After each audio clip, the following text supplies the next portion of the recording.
الساعة 3 والأستاذ لسه مجاش. أنا هوريه.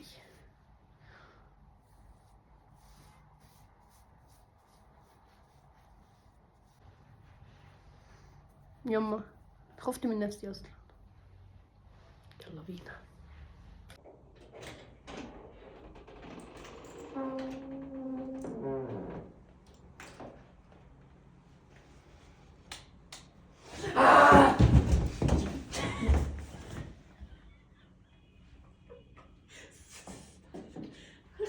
طبيعي يا بنتي تستقبلي.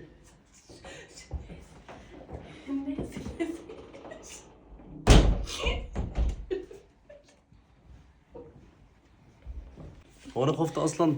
أيوة ما هو واضح، باين عليك. مش انت اللي اتأخرت ليه؟ حكاية الفجر معاك دي كل شوية تجيلي الفجر. يا ماما انا قلت لك النهارده هقعد مع اصحابي يا ماما. وامبارح بص ايه اللي انت عاملاه في وشك ده؟ ما تغيريش الكلام. ايه اللي انت عاملاه في وشك ده؟ ايه اللي انت عاملاه في وشك ده؟ انت بتستهبلي والله. النور كده حلو الكلام واضي في النور.